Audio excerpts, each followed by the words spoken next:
Hello दोस्तों, नमस्कार। हमारे यूट्यूब चैनल में आप सबका स्वागत है।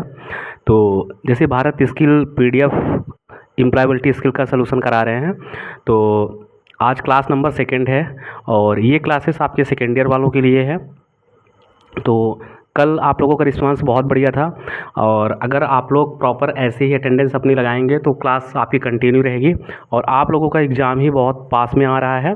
तो करीबन 4 से 5 दिन में आपका यस कंप्लीट हो जाएगा और इसके बाद फिर एक बार 2-3 घंटे की अपन मैराथन लगा देंगे, जिससे एक बार रिवीजन भी करा देंगे। ठीक है, तो चलिए स्टार्ट करते हैं। ये जो क्वेश्चंस पूरे हैं आपके, तो पीडीएफ के क्वेश्चंस हैं, है ना, जो भारत स्किल की पीडीएफ है। तो अगर आप लोगों के पास पीडीएफ है तब तो बहुत बढ़िया है, नहीं है तो आप इस वीडियो को रोक रोक के अच्छे से देख सकते हैं और पढ़ सकते हैं, चीज़ों को समझ सकते हैं। ठीक है, तो चलिए स्टार्ट करते हैं। पहला क्वेश्चन है, इस चैप्टर का नाम है, सेकेंड यूनिट है, फर्स्ट यूनिट सेम। और एक चीज़ और आप लोगों के लिए है, आपकी प्रॉपर पूरी क्लासें प्लेलिस्ट में बना दिया गया है। मतलब आपको फर्स्ट ईयर वालों की क्लास अलग है, सेकेंड ईयर वालों की अलग है। और जैसे आपको ईएस की देखनी है तो ES employability skill second year करके किनारे में लिखा हुआ है। तो आपको अब कोई भी दिक्कत नहीं होगी, है ना। आराम से आप चैनल में जाइए और प्लेलिस्ट में जाइए, वहाँ से पूरी क्लासें आपको प्रॉपर मिल जाएगी। ठीक है, तो चलिए स्टार्ट करते हैं। सेकेंड यूनिट है फ्यूचर वर्क स्किल, चैप्टर का नाम है। अब इसके एमसीक्यू क्वेश्चंस अपन करने जा रहे हैं। ठीक है, और ध्यान रखिएगा ये क्वेश्चंस आपकी पीडीएफ के क्वेश्चंस हैं। ठीक है, तो पहला क्वेश्चन है आपका, कोविड के बाद कार्यस्थल कैसे बदल गए हैं। ठीक है, ये नंबर, तकनीक पर ज़्यादा ध्यान, लचीले काम काजी घंटे, व्यक्तिगत और घर पर काम का मिश्रण, ऑप्शन नंबर डी। तो सही आंसर कौन सा होगा आपका, ऑप्शन नंबर डी होगा, है ना, मतलब उपरोक्त सभी। दूसरा क्वेश्चन है, कार्यस्थल पर सीखने के लिए खुले रहने का कौन सा उदाहरण है। ठीक है, ए नंबर है, तकनीक कौशल में सुधार के लिए प्रशिक्षण सत्रों में भाग लेने से इनकार करना, कार्य प्रक्रियाओं में बदलावों को स्वीकार करना और उनके अनुकूल होना, सहकर्मियों से फीडबैक लेने से बचना और तकनीक में प्रगति को अनदेखा करना। तो इसमें सही आंसर आपका कौन सा होगा, ऑप्शन नंबर बी होगा, है ना। मतलब कि कार्यस्थल पर सीखने के लिए खुले रहने का कौन सा अच्छा उदाहरण है, तो कार्य प्रक्रियाओं में बदलावों को स्वीकार करना, है ना, और उनके अनुकूल होना, है ना, जिस अकॉर्डिंग जो वर्क कराया जा रहा है उसी तरह आपको उस चीज़ को करना होगा। ठीक है, चलिए अगला क्वेश्चन देखते हैं। एम्प्लॉयबिलिटी स्किल में आपको ज़्यादा, है ना, ध्यान नहीं, ज़्यादा आपको हार्ड भी नहीं क्वेश्चंस रहेंगे। बस अगर आप थोड़ा सा, है ना, अपना ट्रिपिकली दिमाग से अगर उसको देखेंगे तो आराम से क्वेश्चंस हो जाएंगे। ठीक है, चलिए अगला नंबर देखते हैं। क्वेश्चन नंबर तीसरा, इरफान को नौकरी की ज़रूरत है, वह काम के भविष्य के लिए कैसे तैयारी कर सकता है। ठीक है, ए नंबर है, रील और टिकटॉक वीडियो बनाना सीखें। नहीं, ये तो बिल्कुल गलत है ना। अगला नंबर, नए कौशल सीखने से बचें, इंटरनेट कौशल में महारत हासिल करें। डी नंबर है, पेशेवर संबंध बनाने से बचें। तो सी आपका सही आंसर कौन सा होगा, ऑप्शन नंबर सी, है ना, इंटरनेट कौशल में महारत हासिल करें। ज़्यादा से ज़्यादा आप चीज़ों को सीखें, जिस स्किल में जो आपको सीखनी है उसको सर्च करें, है ना। चलिए अगला नंबर, क्वेश्चन नंबर चौथा नंबर क्या है, कर्मचारियों के लिए भविष्य का एक महत्वपूर्ण कार्यस्थल कौशल क्या है।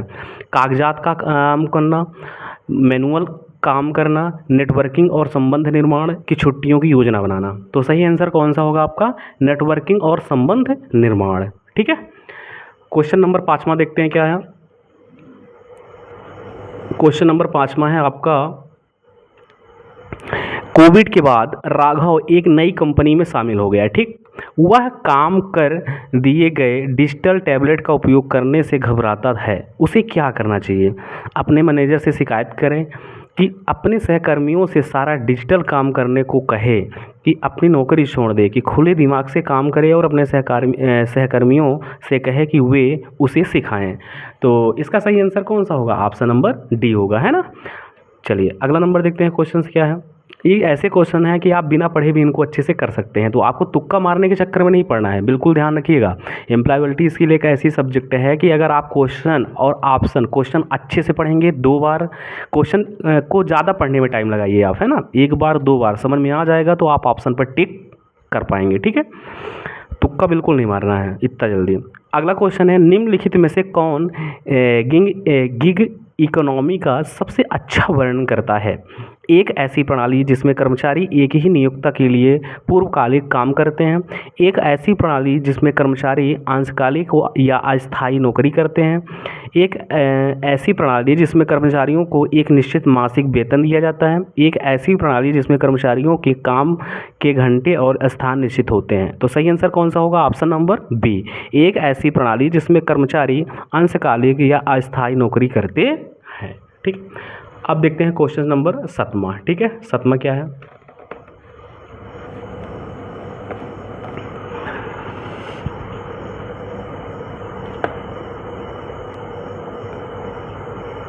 क्वेश्चन नंबर 7वां है, नीचे दिया गया कौन सा विकल्प गिग इकोनॉमी में गिग का वर्णन करता है? ए नंबर है पूर्णकालिक घंटे और लाभ वाली नौकरी। बी नंबर है एक सामान्य 9 से 5 से 9 घंटे की नौकरी। एक विशिष्ट कार्य का परियोजना। इनमें से कोई नहीं। तो इसका सही आंसर कौन सा होगा? ऑप्शन नंबर सी, है ना, एक विशिष्ट कार्य या परियोजना। अगला नंबर क्वेश्चन है, गिग कर्मचारियों को ग्राहक खोजने और एक निश्चित शुल्क पर सेवाएं प्रदान करने में मदद करता है। नेटफ्लिक्स, प्लेटफॉर्म, ऐप, स्कूल की बैंक। तो कौन करता है? प्लेटफॉर्म या ऐप करता है। ठीक है, अगला नंबर क्वेश्चन है आपका, सीमा गिग कर्मचारी बनना चाहती है, वह गिग कार्य के अवसर कैसे पा सकती है? एक उपयुक्त गिग प्लेटफॉर्म खोले, दोस्तों उन लोगों से जुड़े जिन्हें वह जानती हो और अपने समुदाय में समूहों से अपनी योग्यता और कौशल के साथ अपना रिज्यूम अपडेट करें कि उपरोक्त सभी। तो इसका सही आंसर कौन सा होगा? ऑप्शन नंबर डी, है ना, उपरोक्त सभी। चलिए देखते हैं क्वेश्चन नंबर नेक्स्ट क्या है, 10वां।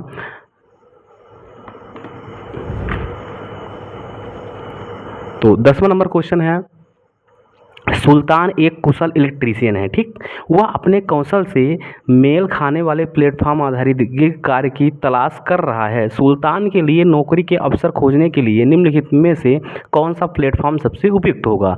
तो ऑनलाइन उत्पाद बेचने के लिए अमेजन में, कि वीडियो कॉल के लिए जूम, कि लोगों को गाड़ी चलाने के लिए उबर, कि घर की मरम्मत सेवाएं देने के लिए अर्बन कंपनी। तो सही आंसर कौन सा होगा? ऑप्शन नंबर डी होगा। ठीक है, अगला नंबर क्वेश्चन है, स्वरोजगार का क्या अर्थ है? ठीक है, स्वरोजगार का क्या अर्थ है? तो अपने काम में से सीधे कमाई करना, कि निश्चित कार्य घंटे, कि मासिक वेतन भुगतान, कि अपने कार्यों पर सीमित नियंत्रण। तो सही आंसर क्या है? अपने काम से सीधे कमाई करना। ठीक है, अगला क्वेश्चन है, निम्न में से कौन स्वरोजगार का उदाहरण है? किसी कंपनी में पूर्णकालिक काम करना, कि किसी टैक्सी कंपनी के लिए ड्राइविंग करना, कि किसी विश्वविद्यालय में छात्र होना, कि व्यक्तिगत ट्यूटर के रूप में विषय या कौशल पढ़ाना। तो सही आंसर कौन सा होगा आपका? ऑप्शन नंबर डी होगा, है ना, व्यक्तिगत ट्यूटर के रूप में विषय या कौशल पढ़ाना। अगला क्वेश्चन है, आप स्वरोजगार कैसे कर सकते हैं? काम के बारे में जानें, छोटे छोटे कोर्स करें, कि अपने आइडिया को छोटे पैमानों पर आजमाएं, कि चैट स्थानीय विज्ञापनों का इस्तेमाल करें और दोस्तों से इस बारे में बात करने के लिए कहें, कि उपरोक्त सभी। तो सही आंसर क्या होगा आपका? उपरोक्त सभी, ऑप्शन नंबर डी। अगला क्वेश्चन है आपका, रोहन को फोटोग्राफी पसंद है। ठीक, और वह अपना खुद का फोटोग्राफी व्यवसाय शुरू करने का सपना देखता है। रोहन को अपना स्वरोजगार शुरू करने के लिए क्या करना चाहिए? नवीनतम फोटोग्राफी उपकरण खरीदे, भले ही वह उसके बजट से बाहर हो। बेहतर तस्वीर ले और उन्हें ऑनलाइन में शेयर करें। फोटोग्राफी के बारे में और जानें और एक बुनियादी फोटोग्राफी कोर्स में शामिल हो, कि बिना किसी योजना के अपनी सेवाओं का विज्ञापन करना शुरू करें। तो सही आंसर कौन सा होगा आपका? Option number C. ठीक है, चलिए अगला नंबर देख लेते हैं। क्वेश्चन 16 नंबर क्या है? काम के लिए पलायन का क्या मतलब है? ए नंबर है काम के लिए एक ही जगह पर रहना, कि एक ही शहर में नौकरी बदलना, कि नौकरी खोजने के लिए दूसरी जगह जाना, कि घर से काम करना। तो सही आंसर क्या होगा? नौकरी खोजने के लिए दूसरी जगह जाना। ठीक है, अगला क्वेश्चन देख लेते हैं क्या है? 17 नंबर, काम के लिए लोगों के पलायन का एक आम कारण क्या है? नई भाषाएं सीखना, बेहतर नौकरी के अवसर ढूंढना, कि परिवार के साथ समय बिताना, कि नई जगहों को खोज करना। तो बेहतर नौकरी के अवसर ढूंढना। ठीक है, अब क्वेश्चन नंबर देख लेते हैं, 18 नंबर क्या है आपका, ठीक है। 18 नंबर है, स्नेहा काम के लिए दूसरे शहर में जाने की योजना बना रही हैं। यह निर्णय लेने से पहले उसे किन बातों पर विचार करना चाहिए? वहाँ जाने और रहने में कितना खर्च आएगा? अगर उसे ऐसी नौकरी मिल जाए तो उसे सीखने और आगे बढ़ने में मदद करें। अगर वह ज़्यादा पैसे कमा सके और कुछ बचा भी सके कि उपरोक्त सभी। तो सही आंसर क्या होगा इसमें? ऑप्शन नंबर डी है ना, उपरोक्त सभी। अगला क्वेश्चन है, राहुल काम के लिए कतर जा रहा है, उसे सुरक्षित तरीके से पलायन करने के लिए क्या करना चाहिए?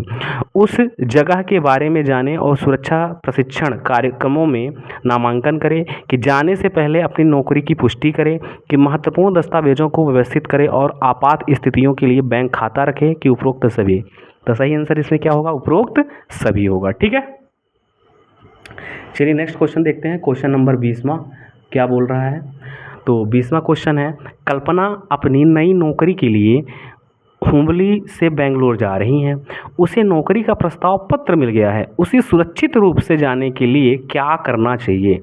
बेंगलोर में रहने के बारे में शोध करना चाहिए, कि हमेशा सोशल मीडिया पर अपना सटीक स्थान साझा करें, कि अपने नए पड़ोसियों के लिए उपहार खरीदें, कि दलालों की हर बात पर विश्वास करें।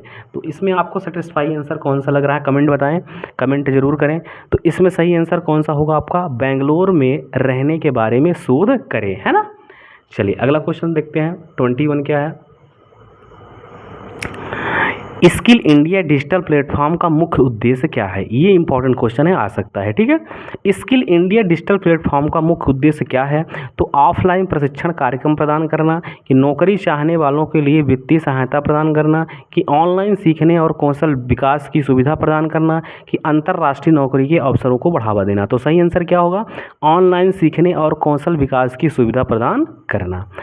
अगला क्वेश्चन है आपका, उपयोगकर्ता स्किल इंडिया डिजिटल प्लेटफॉर्म तक कैसे पहुंच सकते हैं, है ना। तो केवल ऑफलाइन प्रशिक्षण केंद्रों के माध्यम से, कि केवल एक विशिष्ट प्रकार के डिवाइस पर, कि एक विशेष शिक्षण ऐप के माध्यम से, कि कंप्यूटर, टैबलेट और फ़ोन पर। तो कंप्यूटर, टैबलेट और फ़ोन पर से अपन, है ना। चलिए अगला नंबर देख लेते हैं, 23 नंबर क्वेश्चन क्या है। 23 है, स्किल इंडिया डिजिटल प्लेटफॉर्म का कौन सा अनुभाग उपयोगकर्ताओं को आसपास के भौतिक प्रशिक्षण केंद्र खोजने में मदद करता है? ठीक है, तो कौशल पाठ्यक्रम में, कि जॉब एक्सचेंज से, कि कौशल केंद्र से, कि सिफारिशें से। तो कौशल केंद्र से, ठीक है। अब देख लेते हैं नेक्स्ट क्वेश्चन क्या है आपका, 24। मोहम्मद की नौकरी की ज़रूरत है, स्किल इंडिया डिजिटल प्लेटफॉर्म पर उसे किस प्रकार के संसाधन मिल सकते हैं? केवल नौकरी लिस्टिंग से, पाठ्यक्रम, कौशल केंद्र, नौकरी के अवसर और बहुत कुछ। सी नंबर है, केवल ई बुक और पठन सामग्री से, कि वित्तीय सेवाएं और सरकारी योजनाओं से। तो सही आंसर क्या होगा? पाठ्यक्रम, कौशल केंद्र, नौकरी के अवसर और बहुत कुछ से, ठीक है। अब देख लेते हैं अगला क्वेश्चन। कल्पना करें कि आप डिजिटल मार्केटिंग के बारे में सीखना चाहते हैं और स्किल इंडिया डिजिटल प्लेटफॉर्म पर आपको सबसे पहले क्या करना चाहिए? तो नौकरी के अवसरों की खोज करना चाहिए, कि किसी भी उपलब्ध पाठ्यक्रम में दाखिला लेना चाहिए, कि कौशल पाठ्यक्रम अनुभाग का अन्वेषण करना चाहिए, कि इनमें से कोई नहीं। तो सही आंसर इसका क्या है? कौशल पाठ्यक्रम अनुभाग का अन्वेषण करें, ठीक है। अब देख लेते हैं अगला क्वेश्चन, 26 नंबर क्या है। 26 है, हरित अभ्यास में ऐसी कोई भी गतिविधि शामिल होती है जो डॉट डॉट है, पर्यावरण को नुकसान पहुंचाती है, कि पर्यावरण और संसाधनों की सुरक्षा और देखभाल करती है। तो हरित क्रांति का संबंध किससे है? पर्यावरण और संसाधनों की सुरक्षा और देखभाल करने से, ठीक है। ये चीज़ें तो खैर आपने सोशल साइंस में भी पढ़ रखी होगी, है ना। चलिए अगला नंबर देखते हैं, क्वेश्चन नंबर 27 क्या है। 27 है आपका, कौन सा शब्द उन चीज़ों का उपयोग करने का वर्णन करता है जो बिना नुकसान पहुंचाए लंबे समय तक चल सकती हैं? स्थिरता, प्रदूषण, परिस्थितियों के अनुकूल, संसाधन। तो सही आंसर क्या होगा आपका? स्थिरता, ठीक है। फिर अगला क्वेश्चन है आपका 28 नंबर, हरित मानसिकता का क्या अर्थ है? ऐसे विकल्प चुनना जो पर्यावरण को नुकसान पहुंचाते हैं, स्थिरता पर विचार किए बिना संसाधनों का उपयोग करना, कि प्रदूषण और अपशिष्ट प्रबंधन की अनदेखी करना, कि पर्यावरण की देखभाल करना और संसाधनों का बुद्धिमानी से उपयोग करना। तो सही आंसर कौन सा होगा इसमें? पर्यावरण की देखभाल करना और संसाधनों का बुद्धिमानी से उपयोग करना। अगला क्वेश्चन है आपका, रवि की निम्नलिखित आदतें हैं, इनमें से कौन सी हरित प्रथा है? ठीक है, तो 29 नंबर क्वेश्चन है आपका, रवि की निम्नलिखित आदतें हैं, इनमें से कौन सी हरित प्रथा है? अनावश्यक सामान खरीदना, कमरे से बाहर निकलते समय लाइट और पंखे चालू छोड़ना, किराने का सामान खरीदने के लिए कपड़े का थैला ले जाना, एक बार इस्तेमाल होने वाली प्लास्टिक की पानी की बोतलें खरीदना। तो सही आंसर कौन सा होगा? किराने का सामान खरीदने के लिए कपड़े का थैला ले जाना। अगला नंबर क्वेश्चन है आपका, आपकी दोस्त पिकनिक पर जाने का सुझाव देती है, वह आपसे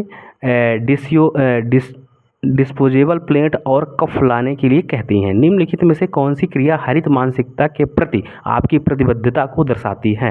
हाँ, कहें कि डिस्पोजल प्लेट और कप लाएं, दोबारा इस्तेमाल होने वाली प्लेट और कप लाएं। तो इसमें सही आंसर क्या होगा? बी नंबर, है ना, क्योंकि अगर आप वो प्लास्टिक वाली जाओगे वहाँ पॉल्यूशन पूरे फेंक दोगे, है ना, तो वहाँ से क्या होगा? पॉल्यूशन वगैरह होगा, ठीक है, इस चीज़ें ख़राब होंगी, है ना, और जहाँ पर वो जिस ज़मीन पर, है ना, वो पड़ी रहेंगी तो वहाँ की मिट्टी पूरी पकड़ के रख लेंगी और उपजाऊ नहीं रहेंगी, ठीक है। तो आपको ऐसी ही चीज़ें यूज करना चाहिए जिसका दोबारा आप प्रयोग कर सकें, ठीक है। पॉलीथीन, डिस्पोजल, इन सब चीज़ों का प्रयोग नहीं करना चाहिए, इससे हमारे पर्यावरण में क्या है? इफेक्ट पड़ता है, ठीक है। चलिए अगला नंबर देखें क्या हुआ है।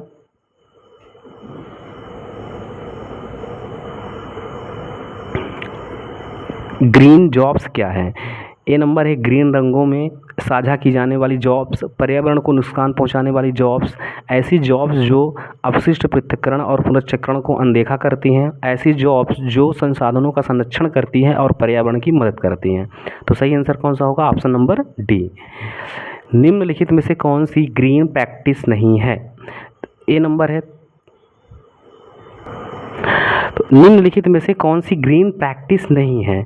ए नंबर, तापमान को कुशलतापूर्वक नियंत्रित करने के लिए स्टार्ट एयर कंडीशनर का उपयोग करना, प्रतिदिन प्लास्टिक कंटेनर में लंच मंगवाना, कचरे को अलग करना और पुनर्चक्रित करना, कि जहां भी संभव हो पौधे उगाना। तो सही आंसर क्या होगा? प्रतिदिन प्लास्टिक कंटेनर में लंच मंगवाना, ठीक है। अब देख लेते हैं अगला क्वेश्चन क्या है आपका। 3 क्वेश्चन और बच रहे हैं जो कि बहुत ही इंपॉर्टेंट है ये तीनों।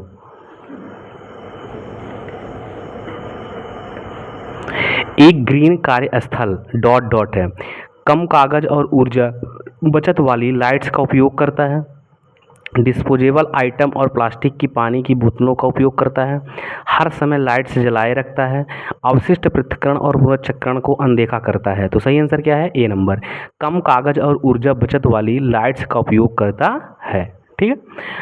34 देख लेते हैं क्या है। रीमा एक रेस्तरां में काम करती हैं, वह अपने मैनेजर से रेस्तरां को ग्रीन प्रैक्टिस का पालन करने के लिए विचार देना चाहती हैं, उसे इनमें से कौन से विचार देने चाहिए? प्लास्टिक पैकेजिंग में भोजन वितरित करना, नहीं, स्टील प्लेटों और कप का उपयोग करना, यही आपका सही आंसर होगा, ठीक है। अगला नंबर है, श्याम एक ब्यूटी सैलून में काम करता है, श्याम के सैलून में इनमें से कौन सी चीज़ पर्यावरण के लिए अच्छी नहीं है?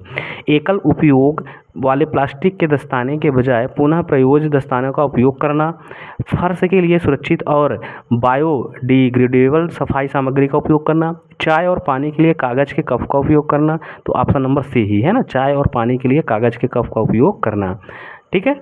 ये क्या करेगा? पर्यावरण को के लिए अच्छा नहीं है, ठीक है। तो आपके 35 क्वेश्चन कंप्लीट हो गए।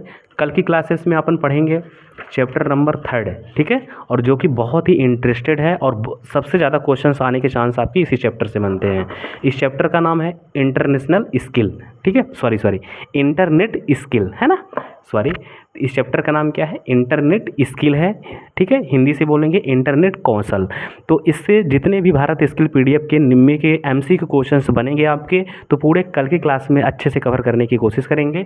तो आज की क्लास कैसे लगी आप लोग ज़रूर बताइएगा, ठीक है, कि आपको ये क्लास कैसे लगी। अगर क्लास थोड़ी धीमी होगी तो आप 2x की स्पीड में देख सकते हैं अच्छे से, और एक बार अगर आप देख लेंगे इन क्वेश्चनों को, तो अगर आपके आने वाले टाइम में भी 10 से 12 दिन बाद अगर स्क्रीन में दिखते हैं तो जहाँ तक आप उन्हीं पे टिक करेंगे, ठीक है।